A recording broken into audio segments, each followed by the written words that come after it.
इस हाईवे पे हर गाड़ी जो टोल देती है उसका एक हिस्सा मेरे बैंक अकाउंट में आता है। ना मेरे पास कोई ठेका है, ना कोई कंपनी है, सिर्फ 500 रुपीज का इन्वेस्टमेंट है, दैट्स इट। और वो बिल्डिंग जिसमें गूगल, फेसबुक, अमेजॉन, माइक्रोसॉफ्ट के ऑफिस है, उनका मालिकाना हक भी मेरे पास है सिर्फ 441 रुपीज में।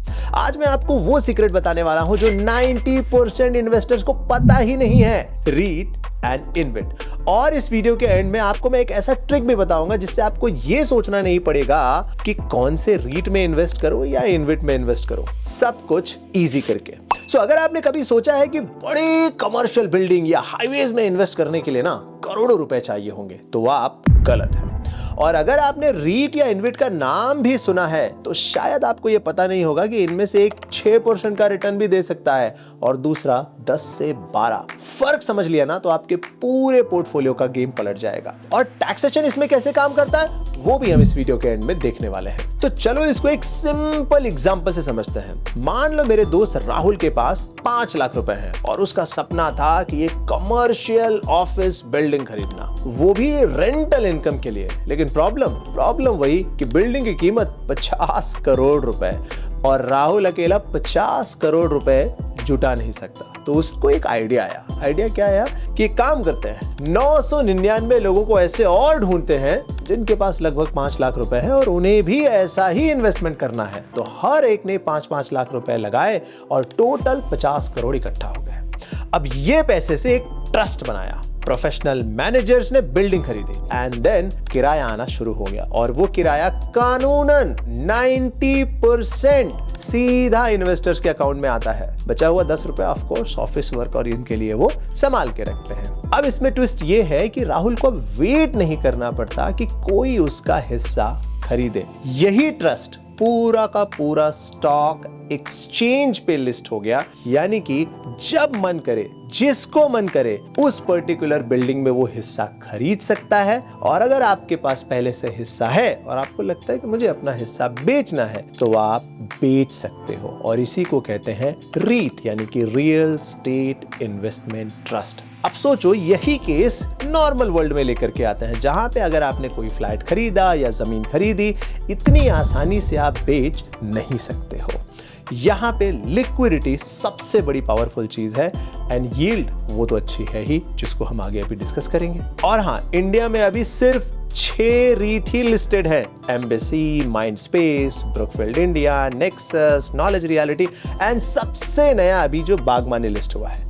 लेकिन राहुल की स्टोरी सिर्फ यहीं खत्म नहीं होती। चलो, रियल स्टेट की प्रॉब्लम तो रीट ने सॉल्व कर दी, लेकिन राहुल तो एम्बिशियस है। उसको लगता है कि मुझे सिर्फ बिल्डिंग का किराया नहीं, मुझे तो हाईवे से टोल में भी कमाना है भाई। यानी कि सिर्फ और सिर्फ रियल स्टेट नहीं, जो देश में इंफ्रास्ट्रक्चर बिल्ड हो रहे हैं उसमें से भी क्या कुछ कमाई की जा सकती है। और यहीं से एक नई शुरुआत होती है रीट के बड़े भाई की, जिसको हम क्या कहते हैं, InvIT, infrastructure investment trust. Same logic, सब कुछ वैसे के वैसे ही, बट एसेट थोड़ा सा अलग। रीट जहां बिल्डिंग्स खरीदता है, इन्वेट खरीदता है highways, power transmission line, gas pipeline, renewable energy products, telecom towers, ऐसी चीजें जहां से रेवेन्यू सिर्फ और सिर्फ किराए के फॉर्म में नहीं बल्कि टोल एंड टैरिफ से भी आता है। आपने तो रोज ही नोटिस किया होगा, जितनी बार हाईवे से जाना पड़ता है या अटल सेतु से जाना पड़ता है उतनी बार पैसा देना पड़ता है। यस, तो उसमें से आपकी कमाई हो सकती है। और यही वजह है कि इन्वेट्स अक्सर रीट से ज्यादा यील्ड दे देते हैं, क्योंकि गवर्नमेंट कॉन्ट्रैक्ट बैक्ड होते हैं, रेवेन्यू ज्यादा प्रेडिक्टेबल होता है और जैसे कि मैंने बताया टोल एंड टैरिफ तो चलते ही रहते हैं। लेकिन इसमें से ना एक ध्यान देने वाली बात है, ये जो रिटर्न आपके पास आता है इन्वेट का, ये सारा का सारा ऐसा ही नहीं कि टोल एंड टैरिफ का, इसमें से जो रिटर्न ऑफ कैपिटल है वो भी होता है।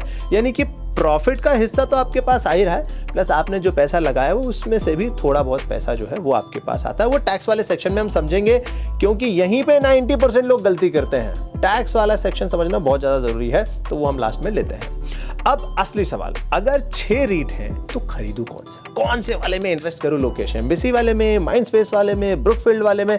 अब राहुल की भी यही प्रॉब्लम थी, लेकिन उसने एक तरीका खोजा और तरीका ये खोजा कि क्यों ना सारे के सारे में इन्वेस्ट कर दिया जाए। ये बेस्ट परफॉर्मर ढूंढना, क्योंकि सारे के सारे लगभग अच्छा ही कर रहे हैं, लेकिन अगर मैं किसी एक में गया और गलती से वही गड़बड़ हो गया तो मेरा पूरा का पूरा पैसा डूब सकता है। ऐसे बहुत सारे लोग के साथ होता भी है ना कि कहीं फ्लैट ले लिया, 10 साल से प्राइस ही नहीं बढ़ रहा, पूरा पैसा अटक गया। ऐसे भी एग्जांपल्स हैं, तो वहां पे पूरा पैसा अटक जाता है। तो ऐसे में एक में इन्वेस्ट करने की बजाय क्यों ना पूरे के पूरे इंडेक्स में इन्वेस्ट किया जाए, जहां पे 60% तक का पैसा लिस्टेड रीट्स में जाएगा, जैसे कि एम्बेसी, माइंडस्पेस, ब्रुकफील्ड, ये सब मिलाकर बाकी का हिस्सा real estate developer and construction company में। यानी कि अगर आप रियल स्टेट को लेकर के काफी सीरियस हो तो ऐसा तो नहीं आप सोचोगे कि नहीं सिर्फ वो ऑफिस वाली बिल्डिंग में ही चाहिए। ऑफ कोर्स और भी अच्छी बिल्डिंग्स होती है, उसमें भी आप हिस्सा बनना चाहोगे। तो ऐसे में जो कंस्ट्रक्शन कंपनीज है, चाहे गोदरेज है, लोढ़ा है, शोभा है, ये जो लिस्टेड कंपनियां हैं, उनमें भी कुछ पैसा इन्वेस्ट होता है। यानी कि एक क्लिक और पूरा रीट सेक्टर ऑटोमेटिक डाइवर्सिफिकेशन, ना कोई कंफ्यूजन, ना कोई डर, ना कोई अंडर परफॉर्मेंस का टेंशन। ये पॉसिबल है। और अभी बहुत सारे वैसे तो इंडेक्स लिस्टेड नहीं है, कुछ ही है। उसमें से एक नया भी लॉन्च आ रहा है, अगर किसी को ढूंढना है तो Edelweiss Nifty REIT and realty index भी आ रहा है, वो भी आप देख सकते हो। लेकिन किसको देखना चाहिए? अगर आप डाइवर्सिफिकेशन के नजरिए से इन्वेस्ट करना चाहते हो तो कि लोकेश मेरा तो इन्वेस्टमेंट इक्विटी में है, डेट में है एंड मेटल यानी कि गोल्ड एंड सिल्वर में थोड़ा बहुत पैसा पड़ा हुआ है, लेकिन रियल स्टेट डिजिटल फॉर्मेट में नहीं है, देन बैंग ऑन। आपके लिए ये ऑप्शन भी खुल चुका है, आप म्यूचुअल फंड के थ्रू रियल स्टेट में भी एंटर कर सकते हो। लेकिन यहां पे ना लोग एक बड़ी गलती करते हैं, इसका टैक्सेशन डायरेक्ट रीट जैसा नहीं है। ये नेक्स्ट पार्ट में समझेंगे, क्योंकि यही गलती है जो आपके रिटर्न का बड़ा हिस्सा खा जाती है। तो सबसे पहले रिटर्न की बात कर लेते हैं। देखो रीट में ना 6 से 8% तक का यील्ड है, प्लस कैपिटल एप्रिसिएशन अलग से। यानी कि अगर आपने रीट का मान लो 441 का स्टॉक एक खरीदा या 500 रुपए का एक स्टॉक खरीदा हुआ है, तो वो 500 रुपए पे जो ग्रोथ आएगी वो तो आएगी ही आएगी, प्लस 6% 7% आपको रेंटल यील्ड भी मिलेगी। और वहीं इनविट में ये यील्ड 8 से 12% तक जाती है। लेकिन जैसा कि मैंने बताया था कि सबका सब ऐसा नहीं कि ग्रोथ वाला ही पार्ट है या यील्ड वाला ही पार्ट है, वो रिटर्न ऑफ कैपिटल भी है, प्योर प्रॉफिट नहीं है। अब टैक्सेशन ध्यान से सुनो, क्योंकि ये सबसे ज्यादा कंफ्यूजिंग है। अगर आप डायरेक्ट रीट या इनविट लेते हो तो जो आपके पास डिविडेंड या इंटरेस्ट इनकम आता है वो डायरेक्ट आपके इनकम स्लैब के हिसाब से टैक्सेशन लगा दिया जाता है। अब क्वेश्चन है कि लेकिन लोकेश चलो ठीक है, ये वाला तो आपने बता दिया, जो मैंने वो 500 रुपए का स्टॉक लिया था वो अगर बढ़ गया मान लो 600 रुपए का और उसको मैंने बेच दिया, तो उस पे जो गेन हुआ उस पे क्या taxation as per the income है? नहीं, वो एज पर द इक्विटी के जैसा चलेगा। यानी कि 12 महीने से पहले अगर बेचा तो जो प्रॉफिट हुआ 20% का टैक्सेशन है, लेकिन अगर 12 महीने के बाद बेचा तो 12.5% का टैक्सेशन है। तो ये बहुत इंपॉर्टेंट पॉइंट है। यानी कि जो उसके स्टॉक पे गेन होगा, कैपिटल पे गेन होगा, वो होगा as per the long term short term capital gain. लेकिन जो आपको यील्ड सब आएंगे ना, जिसमें लोग खुशी खुशी जाते हैं कि 6% ले लूंगा, 8% ले लूंगा, भाई उसमें तो as per the income slab लगेगा। लेकिन ये जो रीट का इंडेक्स है, इसका सिस्टम थोड़ा अलग है, ज्यादा बढ़िया है। कैसे? मान लो आप रियल स्टेट में इन्वेस्ट करना चाहते हो। याद रखो यार, वैसे भी रियल स्टेट में कोई 6 महीने के लिए इन्वेस्ट नहीं करता।